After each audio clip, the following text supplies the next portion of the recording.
சுரங்கங்கள் தோண்டுவதை ஹமாஸ் நிறுத்தவே இல்லை. வெளியே வந்த பணைய கைதி அதிர்ச்சி தகவல். கடந்த பிப்ரவரி 22 ஹமாஸால் விடுவிக்கப்பட்ட கைதியான ஷோஹாம் என்பவர் செய்தி நிறுவனம் ஒன்றிற்கு பேட்டியளித்துள்ளார்.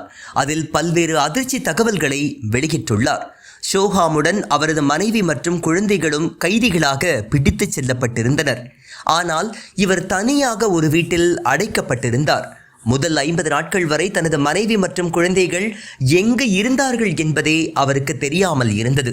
ஒரு கட்டத்தில் தனது மனைவியும் குழந்தைகளும் இறந்திருப்பார்கள் என்று நினைத்து அவர்களுக்காக மனதுக்குள்ளேயே இறுதிச் சடங்கு நடத்தி கல்லறையை எழுப்பியிருக்கின்றார். ஆனால் அவரது மனைவி மற்றும் குழந்தைகள் நவம்பர் 2023 விடுதலை செய்யப்பட்டனர். இந்த செய்தி ஷோஹாமிற்கு 50வது நாளில் தான் தெரிய வருகிறது. தனது மனைவி எழுதிய கடிதத்தை பார்த்து அதை தெரிந்து கொண்டுள்ளார். மேலும் இவர் அழைத்துச் செல்லும் போது காசாவின் வீதிகளில் மக்கள் கூட்டத்தின் பார்வையிலேயே அழைத்துச் செல்லப்பட்டதாகவும் 2024 ஜூன் மாதம் வரை காசாவின் மேல் பரப்பில் உள்ள ஒரு வீட்டில் இருந்ததாகவும் அவர் கூறியிருக்கின்றார். கடந்த ஜூன் 2024 தான் இவர் சுரங்கத்திற்குள்ளேயே கொண்டு செல்லப்பட்டிருக்கிறார். அக்டோபர் 7 தாக்குதல் நடத்தியதிலிருந்து சுமார் 8 மாதங்கள் வரை காசாவில் சாதாரண ஒரு வீட்டிலேயே இவர் தங்க வைக்கப்பட்டிருந்தும் கூட இஸ்ரேலால் இவரை கண்டுபிடிக்க முடியவில்லை என்பது இதன் மூலம் தெரிய வருகிறது.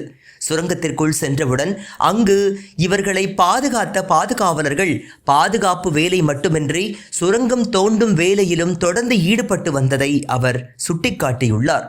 எல்லா நாட்களும் தொடர்ச்சியாக சுரங்கம் தோண்டும் பணி நடைபெற்று கொண்டே இருந்ததாகவும் ஒரு நாள் கூட அவர்கள் அதை நிறுத்தியது இல்லை என்றும் அவர் கூறியிருக்கின்றார்.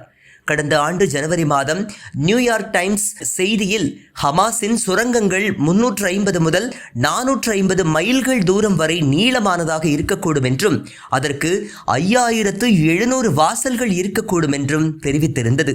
ஆனால் அதில் சிலவற்றை இஸ்ரேல் அழித்திருந்தாலும் அதைவிட அதிகமானவற்றை ஹமாஸ் உருவாக்கி இருக்க வாய்ப்பு இருப்பதாகவே தெரிய வருகிறது. மேலும் ஷோஹாம் கூறுகையில் ஒவ்வொரு சுரங்கமும் சிறப்பான முறையில் இயங்கும் நிலையிலேயே இருப்பதாகவும் அவர் கூறியிருக்கின்றார்.